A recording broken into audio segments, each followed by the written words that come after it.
seberapa yakin Fufu Fafa itu memang? Ya, kita sebagai manusia sebenarnya boleh yakin kan. Tapi Allah Subhanahu wa taala memberikan kita jangan terlalu sempurna gitu. Karena kalau kesempurnaan kan milik Allah. Ya udahlah 99,9% lah. 99,9%. Dulu Andi Arief sempat menyinggung gitu loh, anak presiden ini menghilang. Nah, yang jahat Fufu Fafa. Iya, gue nggak ngilang nih. Jing. Gue nggak ngilang jing. Nggak ngilang. Si Fufu Fafa itu pada tanggal 31 Maret 2014 jam 17 dia jawab itu 100% hoax yang soal bangkrut tadi. Dia pengen gue klarifikasi semua, tapi gue lagi pengen tidur siang nih. Pengen tidur siang tuh langsung mengingatkan saya pada seseorang yang pernah mau diwawancara wartawan di Loji Gandrung. Dia jawab saya mau tidur siang dulu gitu. Jadi kan kebiasaan nature seseorang itu nggak mungkin hilang, Mas. Kalau nggak ada masalah, kalau nggak ada something wrong dengan akun ini, nggak ada dong orang yang ngapus karena akun itu kan sudah lama banget. Saya kok nggak yakin yang ngaku. Yang nggak yakin ya? Enggak lah, nggak yakin lah. Kenapa nggak yakin? Jejak sekolahnya aja juga nggak yakin.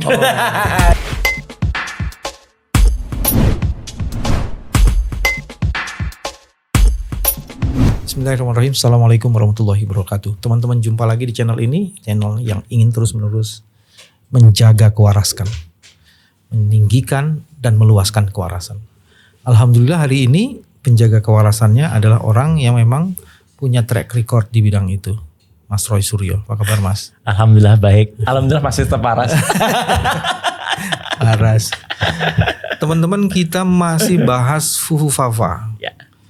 Ingin mengkonfirmasi dan mengklarifikasi apakah benar Fufu Fafa itu diduga keras berkaitan dengan calon wakil presiden yang akan dilantik. Dan kalau memang benar, apa ciri-ciri yang menjadi dasar itu?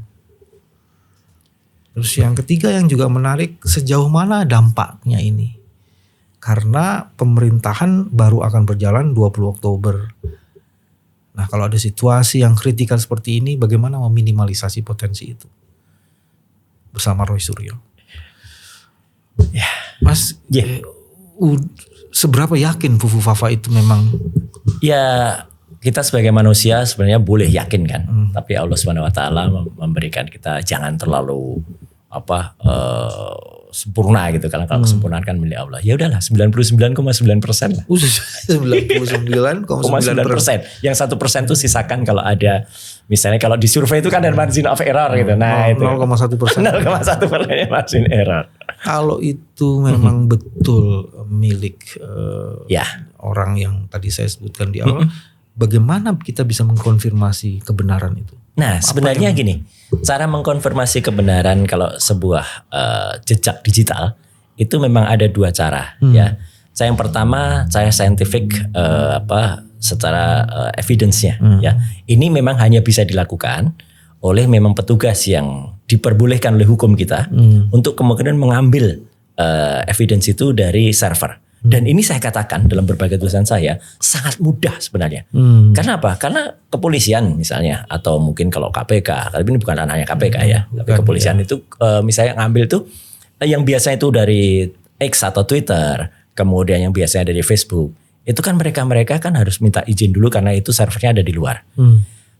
Akun Kaskus ini itu servernya ada di Indonesia. Ya gitu. Jadi saya dalam tulisan sebelumnya sudah kenapa saya harus nulis sejarahnya Kaskus waktu itu. Memang Kaskus itu didirikan oleh 3 orang, salah satunya Anthony Darwis. Itu sebagai tugas akhir mereka di Amerika.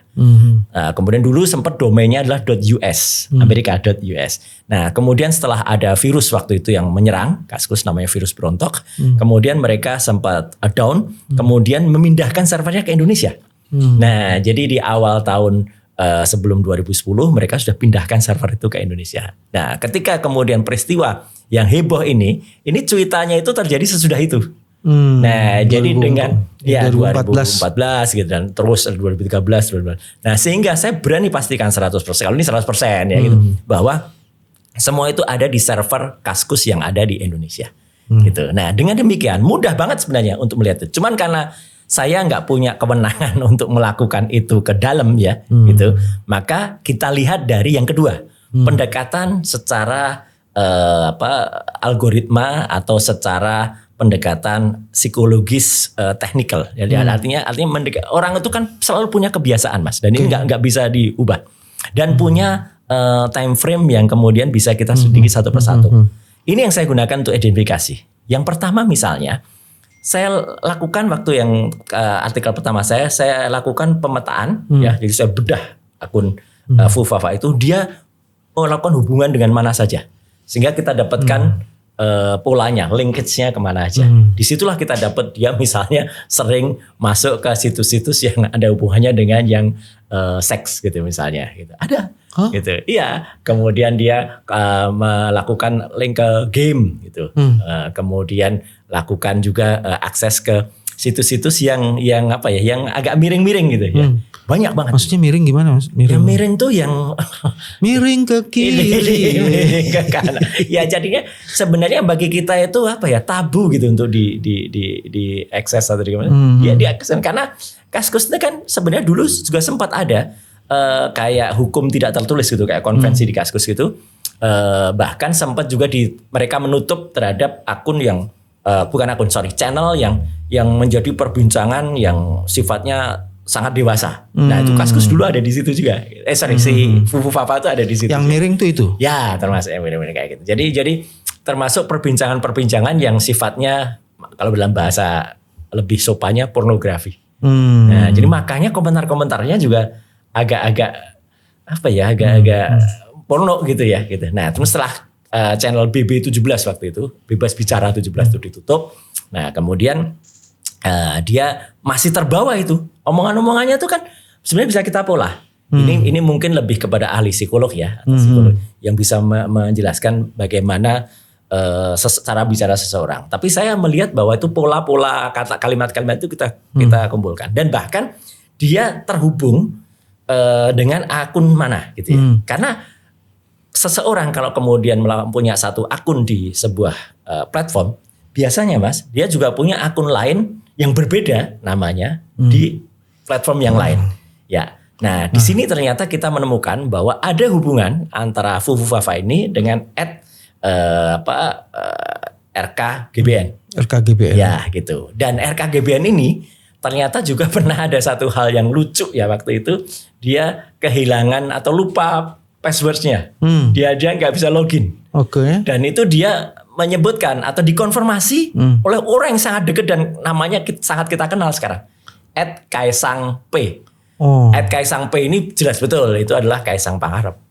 Dan bahkan @kaisang_p ini pernah mengucapkan selamat ulang tahun ya kepada ibu dan bahwa itu ya, dan tepatnya tanggalnya memang sama, Oktober ya, dan itu jelas betul dialamatkan @RKGBN. Jadi dari sini sebenarnya sudah jelas betul ada hubungan yang tidak terbantahkan.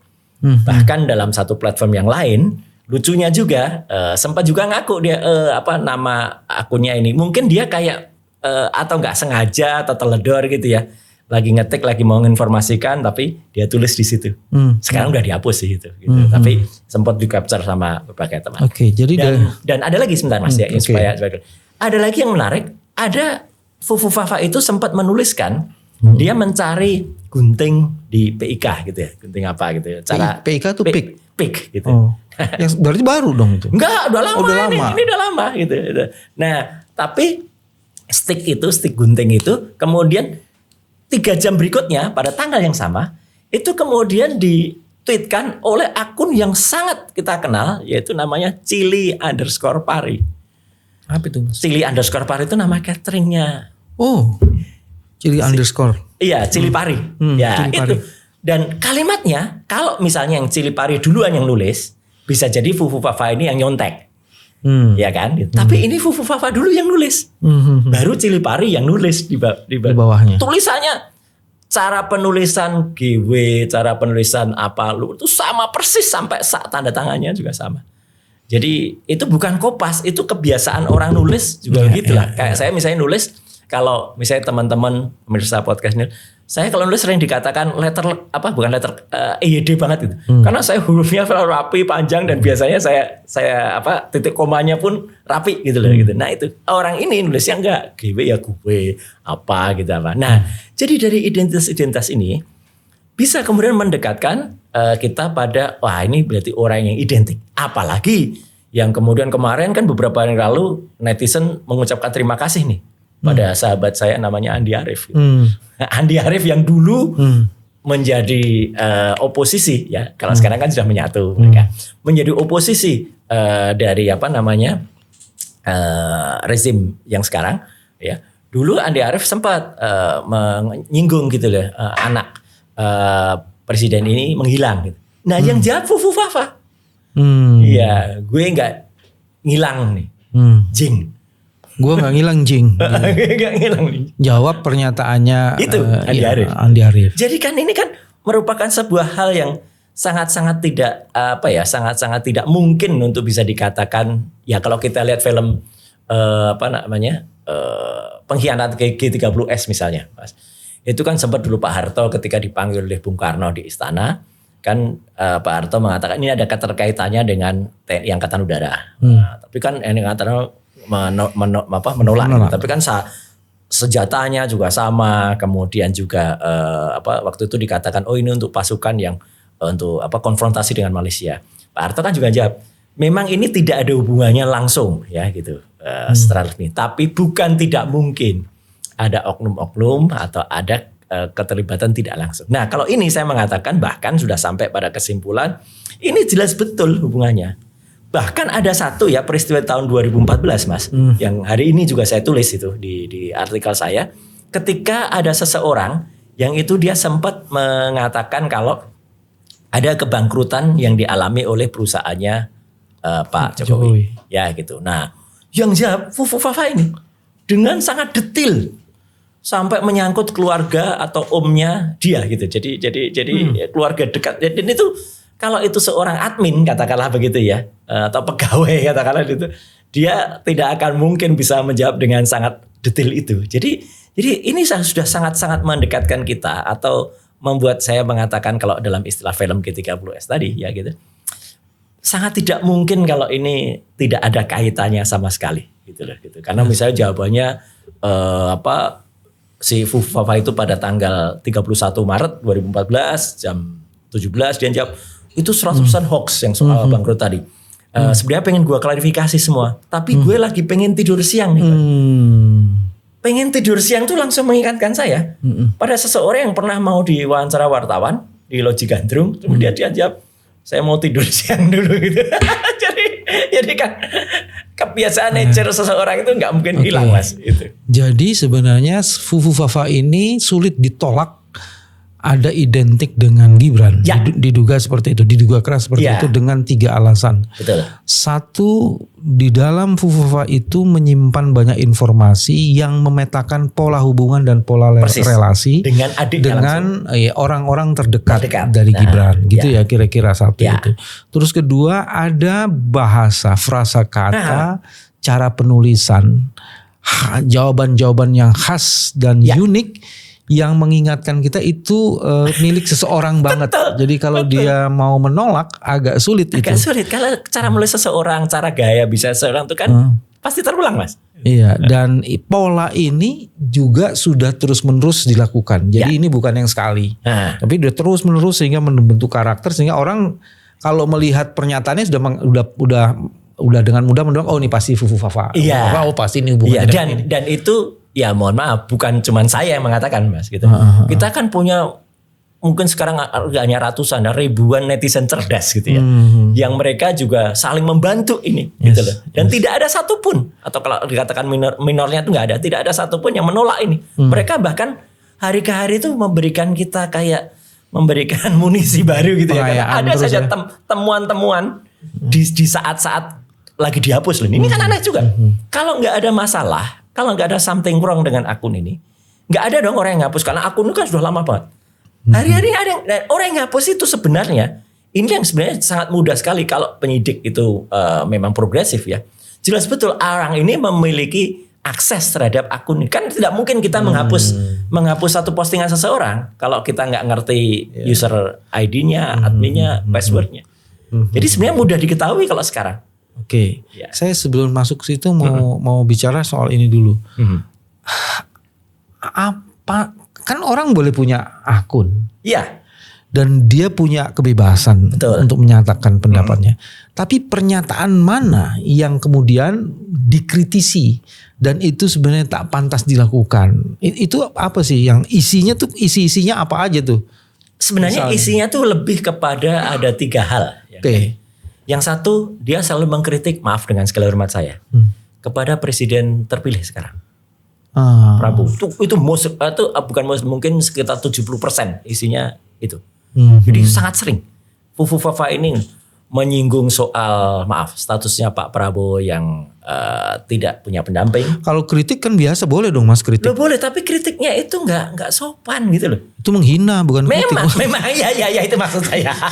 Iya, karena nyebut juga kalau apa ya kalau misalnya menghina tapi agak kasar dikit kan, sambil bercanda kan bisa aja jomblo gitu kan. Bisa. Ini lebih dari itu gitu. Itu satir kan. Satir gitu. Soal apa misalnya ada program, waktu itu ada program gubernur mau mengadakan kawin massal.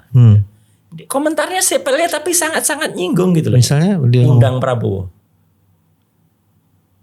Iya, undang Wowo. Jadi dia kan katanya undang Wowo. Gitu loh. Terus kemudian dia nyinggung soal ada festival apa gitu ya, fashion gitu. Nah, dia kenapa nggak hanya komentar fashion tapi dia menyinggung soal ini anak dia kan, maaf sekali dengan segala hormat saya, anaknya kan homo gitu. Dia nyulut. Jadi menurut saya kok orang ini punya kebencian yang luar biasa gitu loh. Memang waktu kalau makanya mau dikaitkan dengan sosok yang tadi disebut, ya mungkin saja karena waktu itu kan lagi berhadapan antara rezim yang sekarang dengan Pak Prabowo kan. Jadi dia berusaha betul untuk menuliskan hal-hal yang menurut saya aneh. Bahkan ada yang menghina, misalnya ketika ada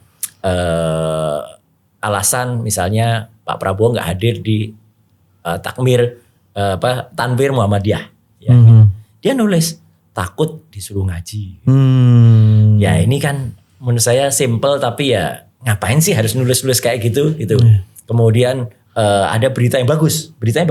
Pak Prabowo disebutkan nggak pernah ngambil uang pensiun dari TNI semenjak 98. Kalimatnya sangat sangat menghina karena dia nulis ternyata pecatan dapat pensiun juga. Jadi kok banget gitu loh. Apa ya? Enggak istilahnya orang Jawa gitu. Mulutnya enggak pernah sekolah gitu. Cangkemnya tahu sekolah gitu. Tapi yang sifatnya kritik apa ya? Kalau itu kan bukan kritik, itu negatif dan sebagiannya black. Sifatnya kritik justru enggak ada. Justru enggak ada, enggak bermutu ini. Ini enggak bermutu. Memang tren di dunia sosmed memang itu ada kritik-kritik yang nggak bermutu tuh ya. Nah, tapi kan minimal tuh ya ada lah yang bisa kita pakai gitu ya gitu. Nggak di sini nggak. Mostly isinya itu semua. Isinya soal, dan maaf ini ada juga kritik soal 212.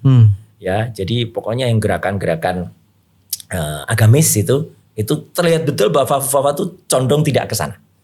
Dan bahkan yang buat kalau ada sempat dia pakai sebuah logo gitu ya. Logo ketika waktu itu ada pork festival makanan babi. Ya itu dipakai sama dia, dipajang. Oh iya? Akun Fufu Fafa itu. Itu festival makanan babi itu kan ada di Lingkar Semarang itu waktu itu. Tanggal apa? Jadi ada festival makanan babi ini. Iya, Pork Fest gitu ya. Pork Fest. Terus lagi itu logonya itu dipakai kan, orang kan boleh menyantumkan kalau di akun tertentu pakai gambar gitu, pakai icon atau itu pakai DP kalau istilahnya DPA, display picture. Nah, display picture-nya itu artinya kalau dalam ya saya nggak bisa menebak seseorang. Artinya orang ini punya kecenderungan atau punya simpati lah gitu ya terhadap acara itu. Jadi acaranya kan waktu itu Pork Festival tanggal 4 sampai 8 Februari tahun 2016. Dia pasang itu juga. Waktu itu di Sari Ratu Pemuda Semarang festivalnya. Oke. Jadi pernyataannya kalau dikritisi dan diteliti lebih lanjut bukan kritik, tapi sebagiannya justru diduga berisi hinaan, cemoohan, hate speech gitu ya. Hate speech, hinaan, cemoohan, black campaign bahkan atau negatif campaign. Itu semua seperti itu. Ya, jadi memang ada yang bukan kritik, mungkin yang tidak terlalu keras tuh ada. Saya objektif aja. Misalnya soal real count 80%. Kemudian kan waktu itu disebut ada provinsi-provinsi ada 13% yang disebut itu Pak Prabowo menang di situ. Dia komentar di situ, itu provinsi-provinsi terbelakang. Ya itu sih nggak terlalu kasar, tapi ya terus ada juga keponakan lu juga jago acting di ranjang dalam kurung, saya nggak kuasa untuk nyebutkan, saya nggak tega untuk nyebutkan. Kasar banget. Oke. Dan yang menarik di situ sebenarnya semua ekspresi yang tidak bisa disebut kritik itu ternyata diekspresikan secara lugas melalui media sosial. Ya. Jadi dia pemain di media sosial. Ya. Dan dari situ juga sebenarnya Fufu Fafos juga menjelaskan sebenarnya relasi jaringan dan dia melihat apa saja gitu ya. Betul, itu saya tulis di artikel sebelumnya, bukannya hari ini. Artikel sebelumnya itu jelas betul, ada sekitar puluhan link dia, termasuk ke situs kalau istilahnya kalau kita di luar negeri itu garis merah gitu, lampu merah gitu, situs-situs kayak gitulah, situs-situs porno gitu. Itu kan kelihatan jejaknya. Baik. Nah kalau begitu maka kalau hari ini itu dihapus, dihapus, maka punya relevansi karena akan disembunyikan. Setuju. Hal-hal yang tadi berupa pernyataan-pernyataan yang tidak bisa disebut kritik. Ya. Jadi dari sekitar 5.000 dia pernah menulis ya di akun namanya Fufu Fafa di Kaskus itu sudah ada sekitar dihapus 2.100 postingannya. Hampir 50%. 50%. Hanya tinggal 2.906 yang tersisa. Penghapusan ini sebenarnya mengkonfirmasi dan mengklarifikasi ada jejak yang ingin. Betul. Dan sebenarnya ini jejak baru. Jejak baru kalau menghapus ini. Jadi dengan ada yang menghapus, dengan mudah sebenarnya kita bisa cek, atau bahkan kalau perlu, kalau ada pihak yang keberatan, bisa minta kepada pengelola Kaskus, Anti Degradasi dan kawan-kawan, siapa yang login terakhir dan kemudian melakukan, kalau dia bilang 2014 sudah terlalu lama, kan ada tuh beberapa pembela yang mengatakan udah terlalu kelamaan tuh, nggak mungkin. Oke, yang terbaru aja, orang yang menghapus itu siapa? Nggak mungkin orang biasa ngapus, Mas. Oke. Kalau dia nggak punya akses, kalau dia nggak ngerti loginnya, ID-nya, kalau dia nggak ngerti passwordnya. Nah, jadi kalau begitu bisa disebut orang yang bersangkutan yang menghapus atau dia menggunakan pihak ketiga yang mempunyai kaitan langsung. Ya, gitu. Dan ketahuan nanti IP-nya, internet protokolnya menghapus itu siapa yang akses ke Kaskus. Mudah kalau itu karena barusan gitu loh. Kecuali kalau ini udah tahun yang lalu orang bisa bilang pakai alasan itu udah lama gitu kan. Ini barusan. Kekonyolan itu bertambah kalau menurut saya dengan dua fakta lainnya. Hal sepenting ini tidak pernah direspon secara tegas oleh yang bersangkutan sendiri. Ya. Terus yang kedua, kok bisa-bisanya pejabat negara di sebuah kementerian ikut campur di persoalan kayak begini. Yang dengan segala hormat saya, orang itu ya terpilihnya aja kayak giveaway gitu ya, gitu, nggak punya kompetensi, jawabnya juga ngawur. Yang pertama saya jawab, ketika wakil presiden terpilih ini kemarin belusukan di Laweyan, Solo, Solo hari Selasa kemarin, ya, dia akan ditanya oleh wartawan gitu. Nah, ada dua hal. Yang pertama soal pesawat yang digunakan oleh Kaisang. Dia juga nggak jawab tegas ya gitu. Meskipun dia jawab itu hubungan bisnis. Nah, ini semakin menarik.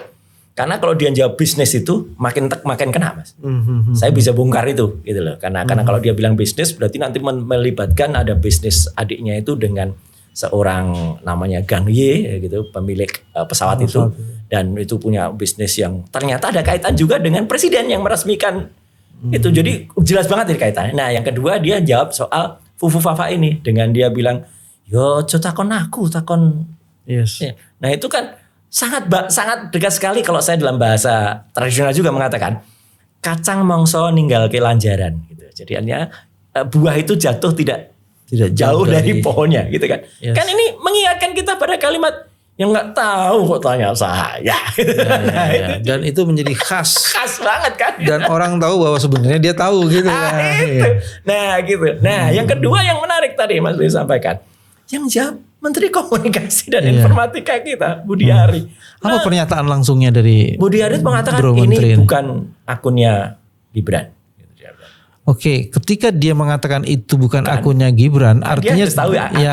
Dia nggak tahu, dia jawab lagi diteliti loh. Lagi diteliti kok bisa mengatakan bukan Gibran. Pernyataannya prematur ya. Sangat prematur dan kemudian sangat tidak ilmiah. Dan yang makin tidak ilmiah, saya kemudian mengkritik hari ini. Jelas betul kritik saya. Jangankan dia berkomentar terhadap akun Fufu Fafa. Dia sendiri nggak bisa komentar terhadap akun dia sendiri pada tahun 2013, 2014 yang jejak digitalnya itu kan dibongkar juga. Wah, dia dulu juga ya mirip-mirip ini. agak-agak apa ya, kampungan juga gitu ya. Dia komentar soal Garuda di dada gitu, tapi dada ini itu dadanya orang lain. Ini Pak Menteri maksudnya? Pak Menteri, iya Menteri BAS aja Pak Budi Ari. Kemudian dia komentar soal apa namanya, ya guyonan-guyonan, menurut saya guyonan bukan kelasnya untuk di media sosial bahkan, karena guyonan itu guyonan porno. Ya ada memang dia mengekspresikan ketika dia tahun 2015 dia foto dengan sangat bangga dengan pasukan wanita Israel, dengan bendera Israel gitu ya. Bagi saya sih itu hak dia. Cuman kan dia mungkin nggak nyangka kalau itu dibongkar oleh netizen sekarang dan malah jadi keluar semua. Jadi maksud saya orang ini nggak kompeten untuk maka saya memberikan saran bijak ke dia. Udah nggak usah komen deh. Gitu. Malah makin konyol kalau komen mas. Jadi pernyataan dari Gibran sendiri, pernyataan dari presiden, pernyataan bukan presiden nggak komentar ya. Oh dia komentar. Komentar ya? Tanyakan sendiri dong. Oh iya barusan. Udah komentar dia, cuma suruh tanyakan, itu khas ininya beliau. Terus udah gitu pernyataan dari Menteri Kominfo itu semuanya justru merupakan bukti baru bahwa ada yang sengaja disembunyikan. Ya. Padahal fakta mengenai ininya dukungan netizen itu luar biasa. Ya. Sekarang masuk di netizennya. Ya. Sekarang netizen itu punya kesadaran, punya keberanian dan bergotong royong. Alhamdulillah. Untuk membongkar itu semua. Alhamdulillah. Kira-kira ini gejala apa ya Mas? Ya kalau saya sih memang sudah ya lagi dengan falsafah tradisional ya. No go dinone gitu. Ya sudah harinya. Jadi ketika netizen itu dulu mungkin ada terbelah ya. Dulu ada haters, kemudian ada followernya rezim ya gitu, bahkan influencer atau buzzer RP ya, buzzer bayaran itu. Sekarang kan banyak sekali orang-orang yang dulunya di buzzer pada sadar dan kemudian mereka balik. Nah, ketika buzzer ini sadar dan balik, itu kan berarti ada rahasia-rahasia internal yang muncul. Nah, itu menjadi vitamin, Mas. Bagi teman-teman yang punya semangat untuk membongkar ini. Tiap hari, Mas, sekarang kita lihat ada aja yang dibongkar oleh netizen, mulai dari sepele ya. Mulai dari foto jendela pesawat, ya kan? Itu kasus yang lain ya, kasusnya si Erina sama Kaisang. Kasus jendela pesawat itu kan bisa terungkap panjang sekali sampai ke jejak pesawatnya, kemudian perjanjian di Shopee dan ini kan dorong kalau KPK nggak mau ngejar kan bisa dikejar sampai ke Bobby juga kan. Nah, dalam kasus Fufu Fafa ini itu kan juga banyak banget mereka mencoba mendapatkan dari semua sisi. Karena kan internet itu sebenarnya sifatnya kan gini, Mas. Ketika itu disimpan di sebuah server, ya kan juga ada mirrornya, yang ada misalnya ada kayak backup mana di mana-mana. Nah ini teman-teman tuh pada nyari itu semua, gitu dengan kata kuncinya, dengan menggunakan mesin pencari, dengan menggunakan crawler namanya, ya dengan crawler tuh ketemu semua sekarang pelan-pelan dan itu dimunculkan sehingga mulailah ada ketemu statementnya Andi Arief, statementnya yang membela ketika perusahaannya Pak Jokowi bangkrut tadi atau dipecat tadi itu juga muncul. Kemudian bahkan keterkaitan antara akun Fufu Fafa ini dengan yang lain gitu. Dan bahkan yang mengetahui kalau ini ada penghapusan tuh ya bukan cuma saya gitu. Teman-teman lain juga banyak. Loh ini kemarin ada Mas, kok udah hilang. Tapi sudah di screenshot udah ada kita saling komunikasi. Nah, kita tahu yang dihina itu adalah partner untuk memerintah masa depan. Ya, yang harus kita hormati bersama. Itu presiden terpilih. Ya. Tapi ini kan terjadi jauh sebelum dia berpartner. Tapi ini pasti menimbulkan ketidakenakan. Saya mau klarifikasi 3. Ya. Sejauh mana sebenarnya kalau hal-hal seperti ini, walaupun Pak Prabowo belum ada dalam posisi sebagai presiden, menurut analisisnya Mas Roy ini sejauh mana dia memang juga punya kepentingan untuk mengkonfirmasi dan mengklarifikasi? Harus kalau menurut saya. Meskipun saya sudah bukan orang politik lagi. Tapi kalau menurut saya sangat tidak sopan ya andai kata itu tidak dikonfirmasi kepada yang bersangkutan. Ya. Karena apa? Minimal dia dipanggil. Benar nggak ini Anda atau kamu gitu ya gitu. Ya kan katanya kayak menyimpan bara api itu ya. Nah iya kan katanya tenang Pak sudah ada saya gitu. Ya kan gitu. Artinya ditanya kalau enggak saya yakin karena Pak Prabowo pun juga bekas orang angkatan militer ya. Kan pasti juga mau menerima jawaban atau hanya mau menerima jawaban yang logis dan jawaban yang sangat teknik ya, bukan jawaban sekelas jawabannya Budi Hari tadi ya.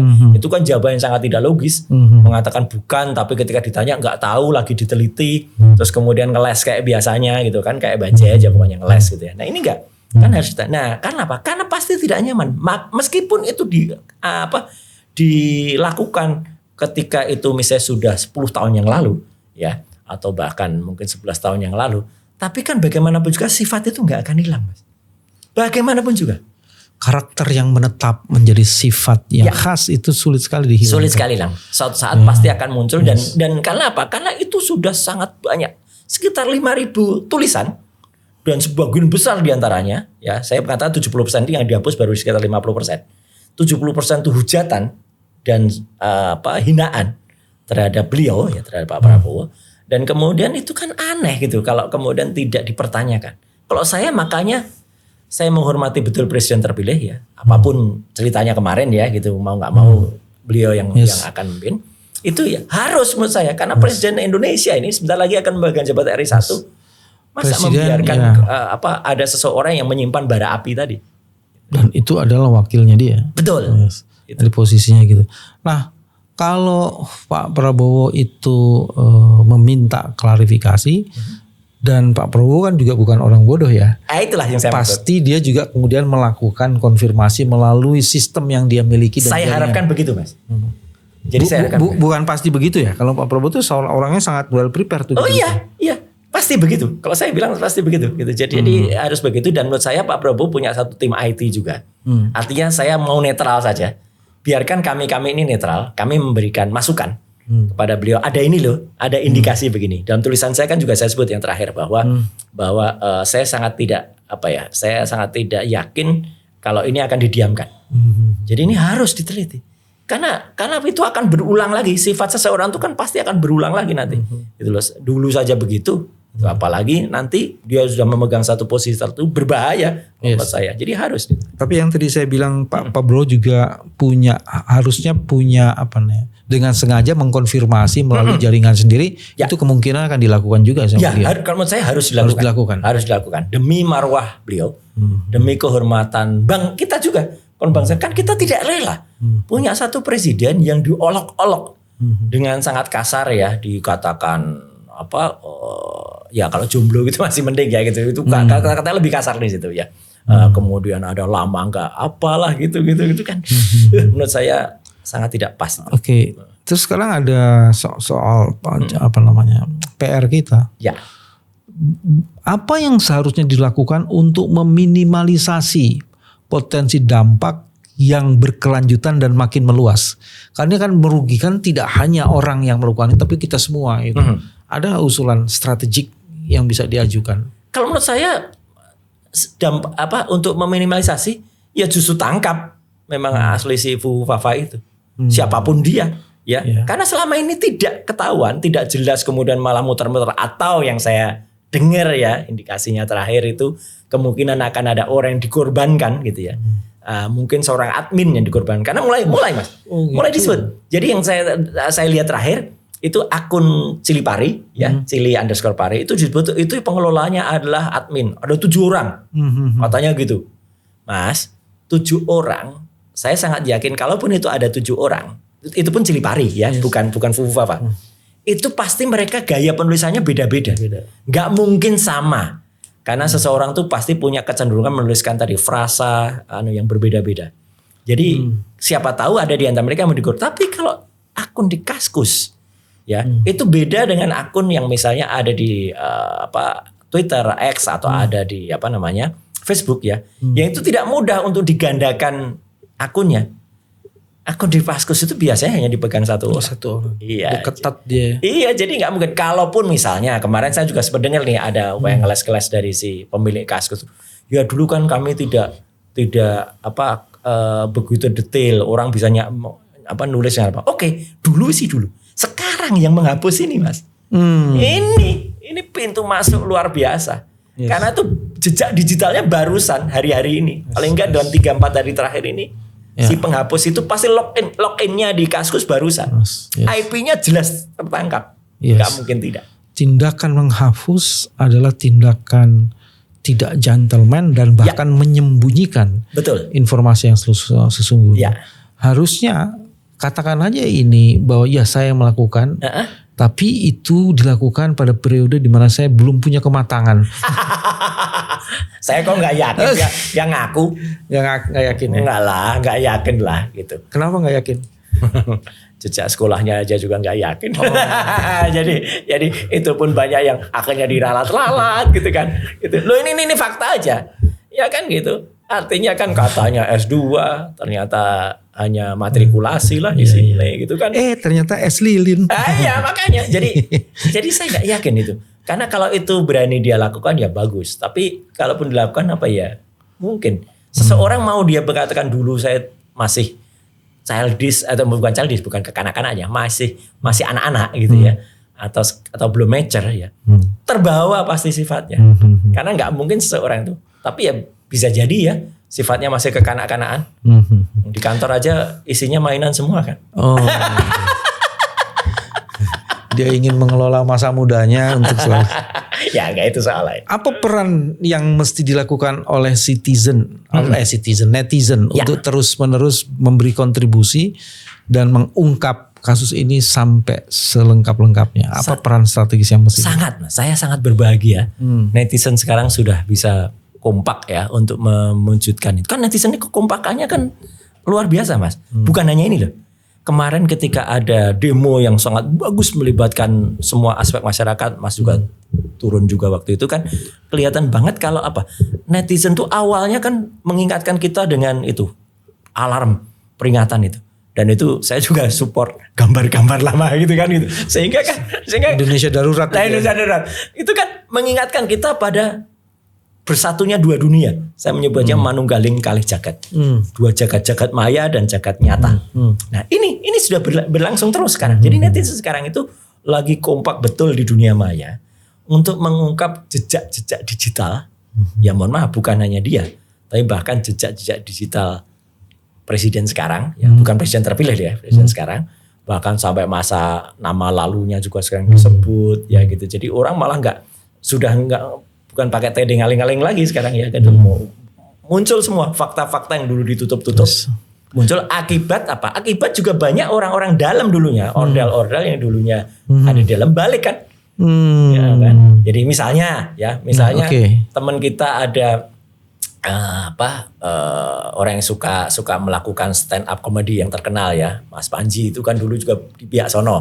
Dan dulu sempat dipinjam namanya ketika peresmian Shopee ini. Wah, terakhir kan sekarang dia ngaku bongkar semua. Oh, dulu nama saya hanya dipinjam untuk pasang karangan bunga gitu. Jadi kan ini masak semua. Dan muncul netizen kemudian mencari bukti-buktinya, dan bukti-bukti digital itu selalu ada karena sulit untuk dihapus. Gitu, Mas. Itu konkretnya. Netizen dengan kesadarannya mencoba menurunkannya menjadi sebuah keberanian dan ini adalah bagian dari gotong royong untuk membangun Indonesia yang jauh lebih dahsyat kira-kira gitu ya. Betul. Oke. Dan jangan takut kalau menurut saya karena kalau dulu sih ya kayak saya dulu ya. Kita ngungkap dulu kan saya sendirian. Jadi dengan mudah dipatahkan. Kalau sekarang kan rame-rame ini kan gitu. Ini ujungnya mau di mana sih Mas kalau ngelihat kayak gini? Ya, Mas yang lebih tahu lah gitu. Kalau ini yang paling ngeri kan kita memprediksi ujung nih kan. Memprediksi ujungnya. Kalau penghapusan terus-menerus dilakukan, itu mengkonfirmasi kejahatan justru telah dilakukan. Istilahnya malah justru menghilangkan barang bukti. Yes. Kan sudah di capture, sudah di screenshot sama teman-teman semua, sudah ada. Dan andai kata screenshot itu dianggap, itu nggak sesuai dengan Undang-Undang ITE nomor 1 tahun 2024 pasal 5 ayat 1. Itu buktinya nanti harus bisa diuji. Nah sekarang kalau yang men-screenshot itu tidak hanya satu orang, ratusan orang men-screenshot hal yang sama. Dan itu kan bisa diuji nanti secara forensik. Screenshotnya tuh benar apa enggak. Terbuktinya gampang kalau bisa dibalik pakai uji puterbalik. Jadi pada saat itu yang diperiksa bukan yang di screenshot tapi yang diperiksa handphone saya. Pada saat itu tanggal itu handphone kita melakukan akses kemana? Yes. Itu bisa dibalik cocok. ya. Dibalik. Apakah ini copy paste atau tidak atau tidak ada metadata yang yang didasarkan. Jadi kan banyak saya kira di antara netizen yang sangat bersedia dengan sukarela. Yang mereka pada punya screenshot atau screen capture itu. Kemudian mereka memberikan buktinya masing-masing. Andai kata bukti itu tidak sah, nanti dianggap oh itu buktinya nggak salah, itu hanya mungkin ada rekaan. Nggak, sama semua. Proses tengah berjalan, Ya, jangan-jangan ini adalah awal dari sebuah akhir. insya Allah. Dan keterlibatan netizen benar-benar menjadi bagian penting untuk terus-menerus membongkar. Betul. Tujuannya satu, tidak ingin menghina orang lain, Ya. tapi membuka kedok dari sebuah kepura-puraan, karena itulah yang menghancurkan Indonesia. Selamat datang ke Warasan. Terima kasih. Mas Roy, terima kasih. Matur nuwun. Assalamualaikum Terima kasih. warahmatullahi Waalaikumsalam. wabarakatuh.